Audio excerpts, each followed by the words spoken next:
The girl was crying. She was all alone in the room. She couldn't stop crying at this point. Then she looked up and spotted someone. Turns out some guy snuck in right in the middle of the night. The girl must have recognized him at once, for she called his name Kazan. She then started to close the curtain beside the bed and looked around. After that, the girl abruptly approached the guy. He looked at her at that moment and removed his hood. He hugged her and called her name, Alona. He took her gently by the hand at that moment. He told Elena that time was short, so he would tell her right away. He had heard some strange rumors. Is it true that she is marrying King Bailan? He knows it's the only way out of the palace. If she doesn't leave now, her brother might kill her. But after all, they had agreed to run away together. It was worth it to leave Parzion. The girl asked if he thought that was possible. They have no power, and if their brother catches them during their escape, torture worse than death awaits them. The guy said he wouldn't let it happen, but the girl said getting married was the best option. He wanted at least her to be free. After all, she had said she trusted him. Cauldron asked if it was a lie or if she really believed him. Did she? Was it because he was a slave? She wasn't going to leave with him from the beginning, and he might hate her. That's all she wants from him. When the guy jumped on her, the girl started asking what he was doing. Cauldron continued his actions. Ilona said you can't do that at the palace. The guy asked why not. He said he'd do anything for her. So why can't she do anything? The girl just remained silent at this point, not answering him anything. She was ready to turn to him. Then some man abruptly burst in on them and said he knew it. The princess did get tangled up with a pathetic slave. He immediately ordered their capture, and it turned out to be the girl's brother. The Elons were immediately grabbed, just as Kazan had been. Then the guy got hit in the head altogether. The girl started yelling for them to stop and stop this madness. The brother said Kazan should be thrown into an underground dungeon.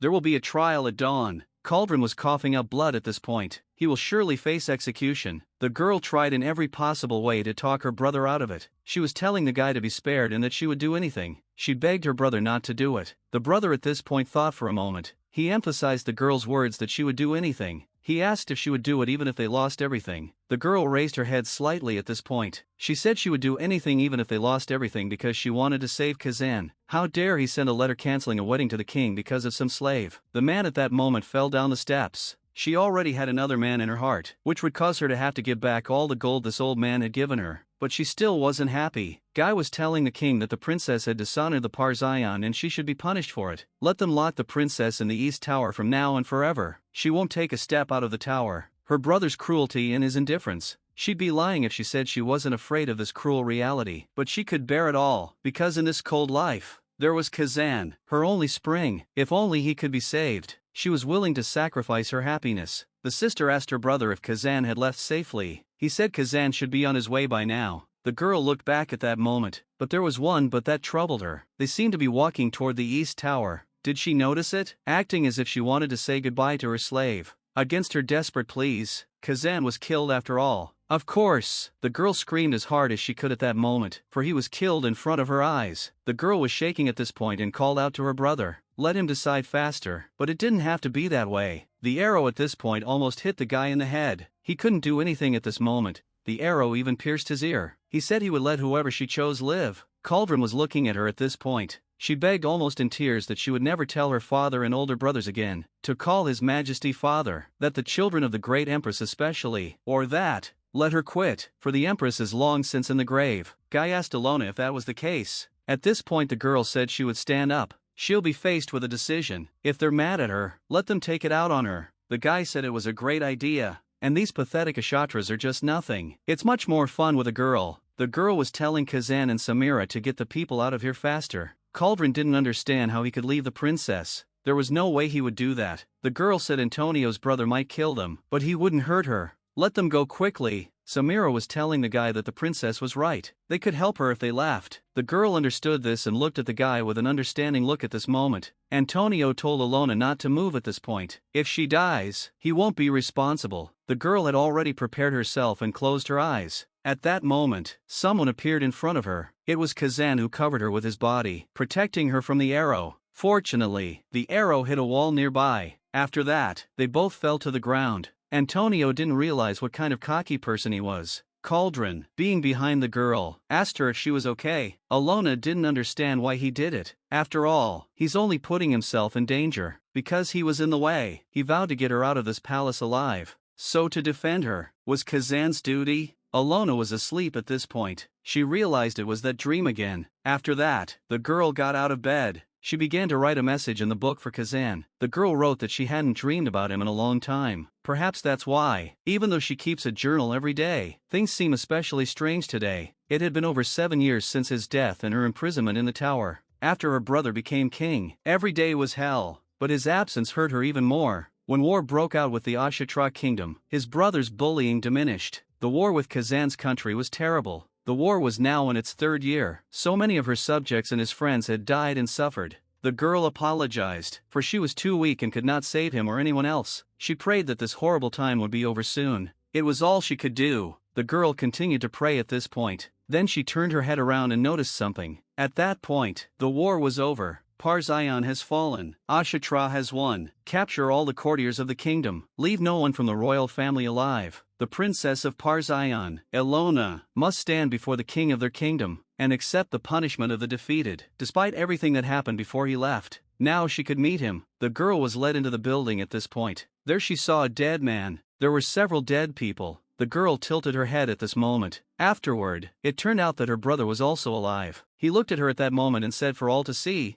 "Here she is, Alona, alive and unharmed. Now, as agreed, let them release him." The man was simply silent at this point. He asked Antonio if they really had an agreement. For some reason the girl felt like she knew that voice. The man asked if Antonio really thought he was worthy. Make a deal with him. How dare he? He's the king of the losers, and before him is the king of the victors. The girl looked at the man at that moment. She was very much surprised, for in front of her was indeed Cauldron. He looked at the girl at this point. The action continued and everyone stood their ground. Ilona said Kazan's name with hope in her voice and turned to him. Antonio asked how he dared to mock him, and by what charms he remained alive, for he had killed him with his own hands, and he dares to talk about it. He was a fool, and he's still a fool. How dare that scum? He seems to have forgotten. Parzion had fallen. He was nothing. After that, blood on the stage could be observed. Ilona, of course, couldn't look at it and turned her head away. Antonio ordered his tongue to be torn out and thrown into the dungeon. Kazan said to send Antonio to Ashtra. Let him learn Sindar's choices. The boy begged to be released and begged his sister to save him. Ilona was scared to death at this point. Cauldron ordered the princess to raise her head. He turned to Ilona de Parzion. Defeat in war, in his view, does not merit the death penalty. The girl was very much surprised at the guy's words, but he added that, thinking of the suffering of his people, death is too great a luxury for her. He stripped her of the title of princess. Kazan then put chains on her and declared that she would now become King Ashatra's concubine. Ilona was extremely surprised by his behavior. Kazan ordered her to be taken to his chambers and prepared, stating that he would soon arrive himself. The girl couldn't understand what was going on. Was her lover really alive? But how could that be possible if she had seen him killed with her own eyes? How did a dead man come back to life? Moreover, he is now the king of Ashtra. Maybe it wasn't Kazan.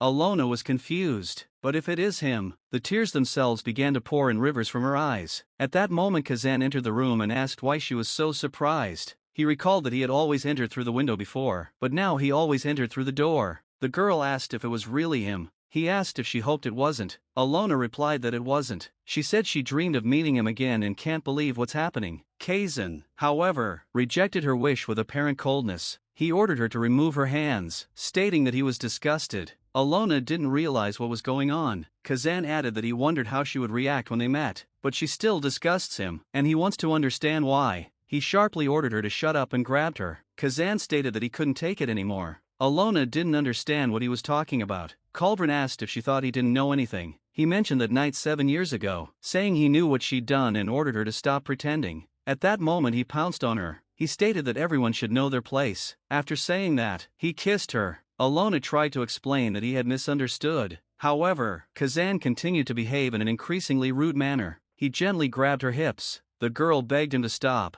She claimed there had been a misunderstanding and offered to talk things over, but Kazan claimed he had already said it all. He reminded her that she was now his slave. Her words remained indifferent to him. Ilona had been a princess for a long time and didn't understand. Let her be allowed to explain. What does it mean to be a concubine? Does she know how long he has waited for this moment? Hundreds, thousands of nights he thought about how her country would be destroyed, her family killed. He was going to make her his slave and bring her to this room. When the girl said she didn't want it, the guy would ask why. I mean, they've done it before. Ilona was displeased, frightened, and begged him to stop. He insisted that she look him in the eye. He'd always wanted to possess her here in her room. She never let him take her. He stated so she wouldn't lie to him. Her body was saying she wanted him. Ilona realized that things were not as she had imagined them to be. Cauldron had never treated her like this. She thought back to the days when he said he loved her. The current Cauldron seemed like a very different person. The guy continued to abuse her. She just stared at him. And yet, she was very glad he was alive.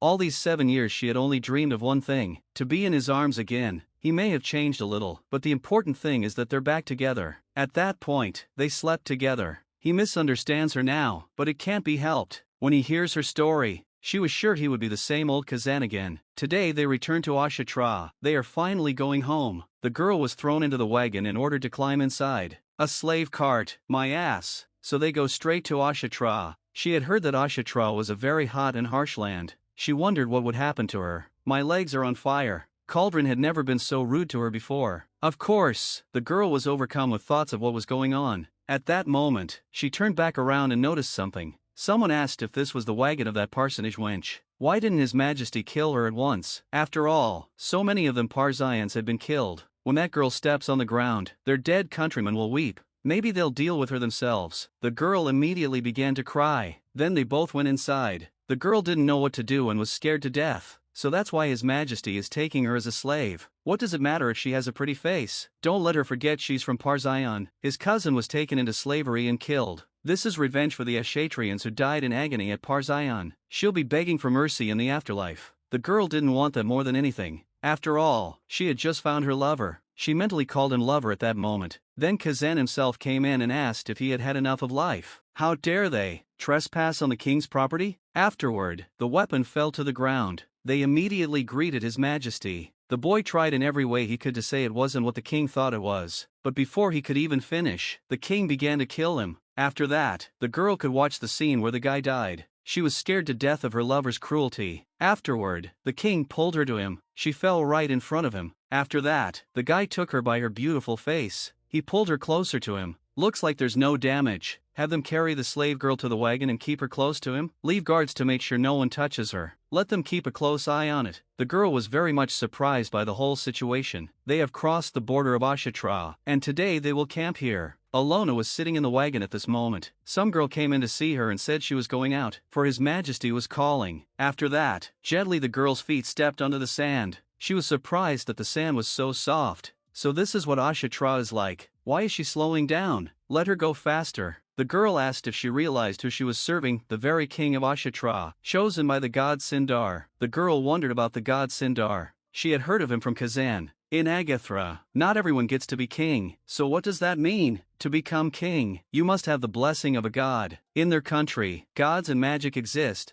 The god of clouds. Kalima is the goddess of earth and strength. Zahira is the goddess of fire and wisdom. Ru is the god of water and life. Sindar is the god of wind and death. Whoever becomes king receives the blessing of one of the 4 gods, and then he can use the power of that god. Thanks to the king who has received divine blessing, people do not lose hope even when living in the harsh desert. But now that the struggle for the throne has been going on for several years, the people of the kingdom are suffering and being taken away to other countries. He must be very worried. The girl said she would like to visit the land of Kazan someday. The lad replied that when the civil war was over, surely they would go to his kingdom. Though she is disgusted that such a wench is honored to serve him, since it is the will of the gods, she will serve faithfully, and His Majesty is the only thing left after the curse of the gods. Have her change her clothes and come out. These are Ashtra-style clothes. The girl began to change her clothes. Afterward, she noticed her clothes. Just at that moment, the scorpion emerged from her. The girl was very much frightened at this point. She couldn't figure out what it was. They said the animals in Ashtra could be poisonous. The girl grabbed the first thing she could get her hands on and covered the scorpion. After that, the situation became less tense. The girl was really freaked out by the whole situation.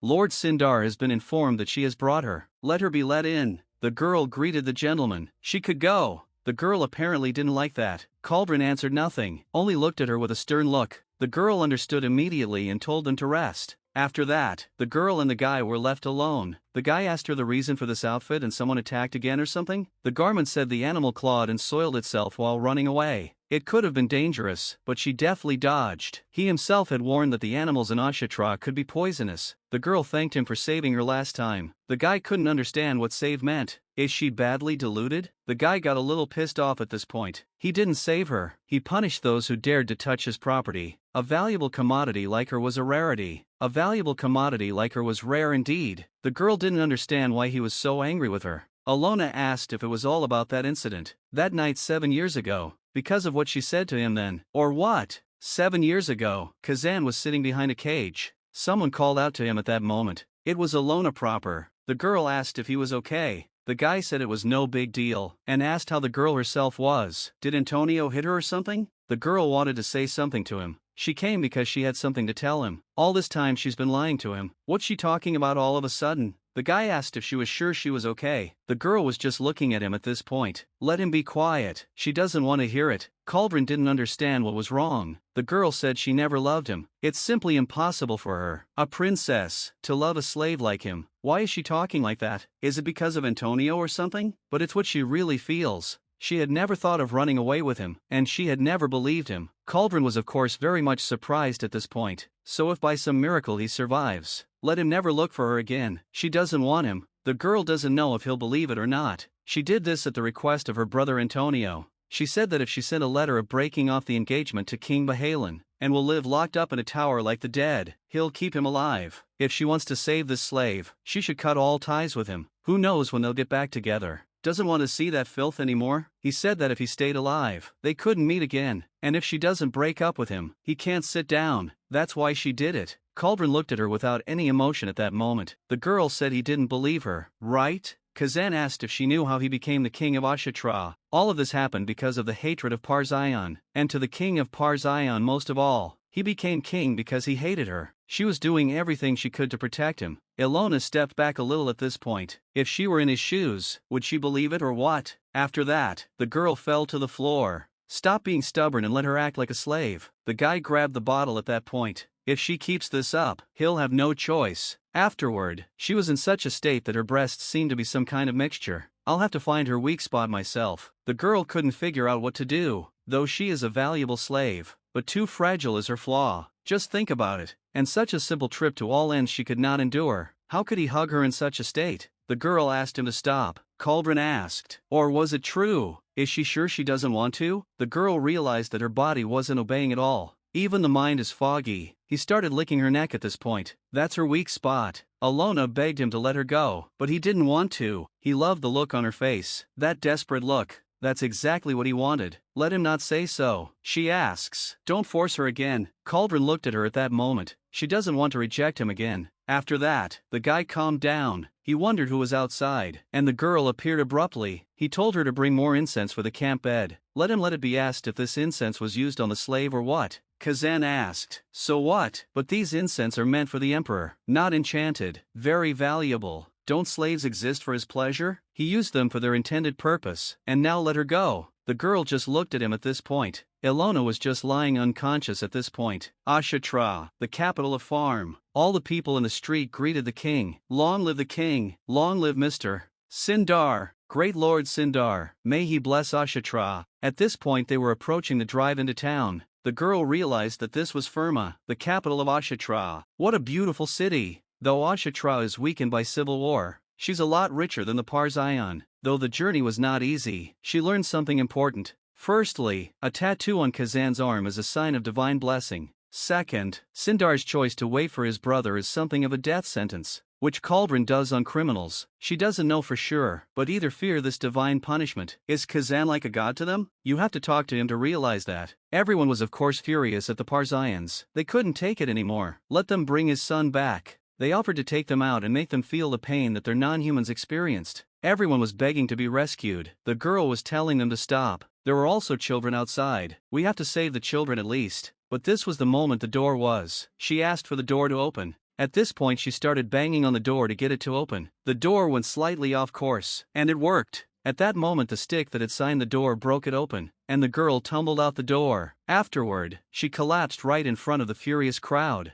At that moment, someone approached the princess. The guy was telling her to help him, and she told him to go to her. Then he crawled over to her a few seconds later. The crowd immediately noticed the Parzion maiden. They didn't want to kill her. The crowd immediately noticed the Parzion maiden. They didn't want to kill her. The girl immediately started throwing stones. The guy asked the princess, "Or is she okay? Let her not worry. Let her sit down quickly." The girl asked where the kids were and the guy said there were none. When the children arrived in the capital, they were taken away by the king of Ashra, Kazan. At that moment, someone picked up a rock. He said to let the girl die. After that, he jumped right on top of her. But at the very last moment, someone stopped him and prevented him from doing so. It was some kind of noble knight. As it turned out, it was General Tortan who told them all to stop. All these people in Sindar's chosen ones. Sindar, divine power, understanding their anger. Let things calm down. They thanked the merciful Sindar. The general asked the girl if she was okay. The girl said she was fine. Then the general told the guy to get down. But she was wounded. These people are condemned to death. Ashtra will show them no mercy. Alona, of course, became furious after this. The victory celebration is about to begin. Let them wait and see. The girl thanked and the guy replied to her that he was wasting the medicine but slaving away. The girl at this point wondered about the guy. Then she peeked out and looked at the guards. After that, she simply walked out. Where is she going? The girl could observe Kazan in front of her at this moment. Is she so stupid that she doesn't realize her position or what? If she wanders off, what happened to her before will happen to her. When people die right in front of her eyes, she wants to do something. How pathetic. Can't even protect himself, wants to protect others. The princess who lost the country can't do anything. The girl really didn't like this situation.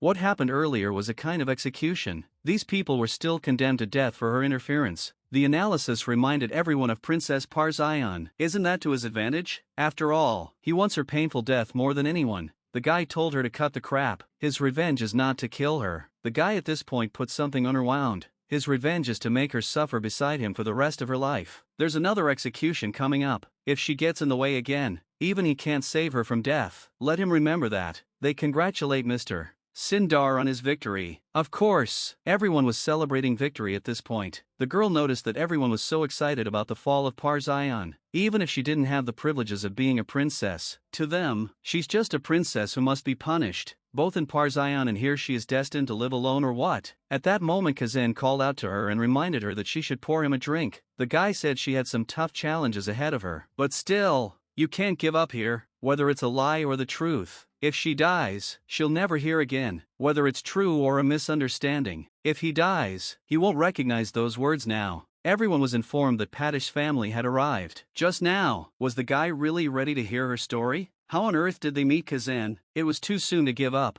Prime Minister Hargot Padisha arrived and welcomed Mr. Sindar, the manager of the palace of Irid Padisha. She greets the Lord. The fall of Parzion. He had achieved his long-time goal, but the guy said it's too early to celebrate, even though the country has become more stable. Isn't it time he thought about the queen? Let the war be the cause. But 4 years without a spouse is unacceptable for the continuation of the race. We need a woman who has known His Highness for a long time and will serve faithfully. For example also, like his daughter, who had supported him in the modern civil war. The girl said she was always ready to devote herself to the royal family. How frankly, no way at all in Barcelona. Kazan is definitely not going to like it. If he allows her to serve His Majesty closer than just a palace steward, she will give all her loyalty. The guy said it was an interesting proposition. He asked, or if she wanted to serve closer if he would allow it. The girl knew he would understand. He will give her rest in his palace, so she can perform her duties up close. The girl thanked him, but was not satisfied. She apologized, lingering, but there was something that bothered her. She wanted to share it. Is he showing mercy to this wench and from Barcelona for too long? People are waiting for her execution. The girl had heard that the date of the execution had not been set yet. Maybe they would hold it today during the victory celebration. No one decorates the first better than a circle of delinquents. The guy had finished his drink at this point. He stood up and said that this woman was no longer a princess, but his slave. But traditionally with the princess of a defeated country, as far as tradition is concerned, should he be the first to be executed for usurping the throne? But the man started to get nervous and said he didn't mean it. Kazan started to say that this woman is politically useful alive. He has his own agenda, so don't let them bring up her plight again. They said they obeyed him. Okay, then can they start the holiday feast? In honor of Ashatra's great victory, he declares the beginning of the festive week. He hopes that in the next 10 days their labors will be handsomely rewarded. Let them not forget to bring Darsha's feet to them in victory, a sacrifice to their gods. Everyone echoed the king about sacrificing to their gods. Then the doors began to open, and someone started coming out to them. Alona was nervous at this point. Then the girl looked up and started to get even more nervous. Scared. To her surprise, she saw her brother in front of her. The atmosphere, of course, was tense. Afterward, Antonio fell to his knees. Cauldron raised his hand at that moment. Then he began to descend toward him. Antonio looked at him right at that moment. Kazan said that Sindar's selection would now begin. Antonio de Parsian. May God's mercy be upon him. May the blessings of the gods be upon them. Cauldron cut his hand at that moment. Afterward, blood from his hand fell on Antonio's head. Antonio was scared to death at this point. The trial began as he thought it would. The girl couldn't understand what was going on. Was this the trial or something else? So why were they so scared? It's like they see something. They were all, without exception, very badly frightened. Antonio began to apologize and say he was spared. Cauldron said that his vile soul was not worthy of even leaving his body. Let him just disappear. At this point, something strange began to happen to Antonio. Surprisingly, Antonio just started to disappear at this point. Then the chains with which he was shackled fell to the floor. Mr. Sindar has just sent the enemy's soul to hell. A moment passed, and the glasses did not rise. Her brother turned to sand in the blink of an eye. Since when did Kazan have such terrifying power? That's when he just walked right past the girl. What an incredible night their master had. He sensed at a glance that this was an unusual person. He spoke of the days of the mercenaries, or was curious to hear the story. It was a whole 7 years. During the Civil War, Mr. Sindar came to their mercenary squad, hiding his identity. But from his outstanding bravery, everyone immediately realized that he was a junior prince. The Lord wanted to be their king, but found himself in a quandary. Ira then, having discerned Mr. Sindar's potential, strongly offered to help the younger prince. So they didn't duel with the first prince, and everyone knows what happened on the day of the confrontation with fate. They will never forget those feelings when they thought that the unnoticed seventh prince turned out to be the one who could escape the curse of death. A true immortal. The girl couldn't understand if Kazan was a prince of Ashra and also immortal. Was that even possible? Cauldron asked if the girl hated him. Her hands were shaking and she asked who he really was. The guy lowered his gaze at this point. The boy then turned to Irid. Have her take this slave girl to the Malachite palace? This place was built for the queen. It is now empty and closest to her chambers. But for some slave girl, does he really have to walk that far every night? According to etiquette, this girl... The guy was really pissed off by the word etiquette. Irid immediately began to apologize to him. As the palace manager, she must follow her into the palace. Ilona looked at her fearfully at that moment. After that, Irid began to take her to the palace. The girl asked if she could ask one question. She was interested in the day of confronting fate, what it was all about. She should have learned about her master. However, there was one but. After that surprise, the girl just slapped her. Slaves learn through pain. Irid was really enjoying herself at this point from beating Ilona. A slave must learn through pain. That's a lot of nerve. Really pale skin. Not a drop of life. Ilona was scared and excited at this point. Oddly enough, Irid said that the girl had a very pathetic appearance, and it wasn't clear why the Lord had only taken a liking to her. If she were her slave, she'd have been a long time ago. Right at that moment Kazan appeared behind her. A general. And the guy said she would have died a long time ago. Cauldron looked at her sternly at that moment. The girl started making excuses and saying that she didn't mean it at all, but it sounded that way. Cauldron looked at the girl at that moment. Ilona stared back at him. Irid. She knows that incompetence is screed and sin in Ashtra. She knows all that. Then what punishment does the court steward who harmed his slave girl deserve? How should the post be dealt with? Irid was greatly frightened at this moment by those words. Irid began to bow and apologize to the Lord. He hopes she will remember well how to handle the king's property, the training he wants to keep for his own amusement. The girl tried to explain her act and said she understood everything. The guy brought the girl in and said there was a bathroom here. No one will serve her. Let her wash herself. Ilona, of course, was upset by all of this and simply remained silent. Then she was ready to step into the bathtub. She was finally alone. At that moment, the girl looked at her reflection. He was indeed the son of a god. Who'd have thought it? That the prince was immortal. Was she angry with him? Maybe the guy didn't open his heart to her from the beginning. What's it all for? Ilona was pondering all of this at this moment. Then she felt something. Someone walked in on her and said he couldn't listen to it anymore. It was Cauldron proper. The girl instantly stood up at this moment. He came to spend the night with her again. She asked him if he could just leave today. She didn't have the energy to see him. She said she wanted to resolve their misunderstanding. Apparently it was a lie. The girl clearly began to reply that she wasn't. She just doesn't know who he is. Did he really love her or what? Why didn't he say anything about being a prince? About him being immortal? Why was he hiding it from her? She may be a noodle princess, but if he had told her, they could have gone a different way. What do you mean another way? If she knew he was a prince, would she run away with him or what? Or maybe rescue him from the dungeon? Does she know she could have done all of this whether he was a prince or not? But she wouldn't risk her life for a relationship with some slave. And yet he gave her one last chance. She's the one who left him. The girl just stared at him at that moment and didn't understand what last chance meant. She rejected even his last chance. Alona asked what last chance meant. After that, the guy was ready to grab her. But then the girl fell into the water. He turned to her. He wondered what had happened to him in those 7 years. He wandered the bloody battlefield, killing and destroying, tied his brother's throat with his own hands. He paid a high price to be here. But does she know what was hardest of all? The guy took her gently at this point. The hardest part was her. Now let her take her payback. Afterward, he kissed her. Alona asked as he waited a minute. The girl said she wasn't ready yet. Cauldron told her to spread her legs properly. She's just a slave who has to do what she's told. Does she know? After her betrayal, there hadn't been a day that he hadn't longed for her, and she wanted him to stop at this moment. This is too much. Now she's going to pass out. She wondered if he loved her. It was the plain truth. He remembers those feelings very well, and as much as he loved her then, as much as he hates her now. 12 years ago, Parzion, someone called for a princess. They were telling her to walk faster. Don't be late. The girl apologized to them. If he'd been given permission to go out alone, he wouldn't have taken such a patsy with him. Then they both sat back and waited for nothing. The girl noticed some man following her. She noticed at that moment he was adopting some sort of pose. The girl asked her brother what this place was. And this? No thanks to everyone here for coming today. Let them get ready. They have an awesome lot. The first lot is a village girl from eastern Ashra. She's 17 years old, young and healthy. Her brother told her that this was a slave market. All the quality fish in the palace bought here. A place where people are sold. It was horrible for the girl. Didn't I tell you to stop buying slaves? He took her with him because she wanted to get out of the palace, so don't let him pick on her. If she whines, he'll leave her here. 100,000 gold. 200,000 gold is fine. 500,000 gold. We'll also give more if there are no other bids. Sold for 500,000 gold.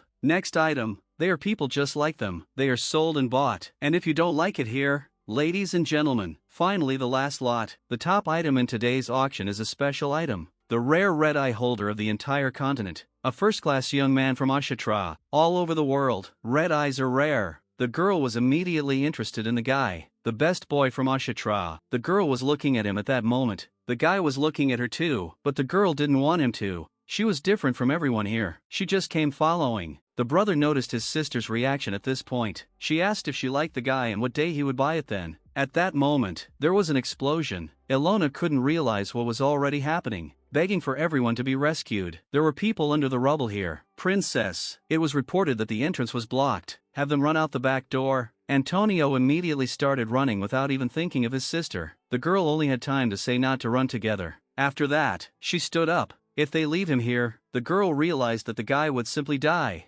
Then she started running. She started running somewhere very fast and then grabbed her keys. She threw them to Kazan and told him to let him hold them. He lifted them up at that moment. She said she had to hurry, and at that moment the debris of the building was falling from above. Luckily, she didn't get hit by them. She noticed that her clothes were dirty. She could then watch as a great deal more debris began to fall on her. All she had to do was watch it. Well, that's when Kazan appeared and covered her with his body. The girl was lying unconscious at this point. She couldn't realize what was already happening. Just at that moment, blood was dripping from the guy's hands. Though it was hard for him, he continued to hold on in this moment. Ilona was looking at him at that moment. Cauldron was looking at her too. The girl said she bleeds a lot and he knows it. That's when the guy started to get up, and he actually succeeded in doing that. Then the guy just sat there in silence. Ilona said it was more like getting out and treating wounds, but at that moment, she fell. As it turned out, her clothes were trapped under rocks. Cauldron told her to hold on tight. He will run fast. He took her hand at that moment. Cauldron was also holding her hand. Then the girl woke up. It's been a long time since I had that dream. It's been over 10 years. Cauldron was so kind then, but he's changed a lot now. The girl didn't even remember falling asleep last night. Nothing she can do of her own free will. What can she even do here? She was very uneasy at heart. It really was very beautiful here. Desert, beautiful when viewed from afar. At that moment, the girl heard that someone was in pain. Then the man walked out. Just let him try to hide in the thicket. Alona asked who he was. The guy said he was glad to meet you. He introduced himself. As it turned out, his name was Aslan.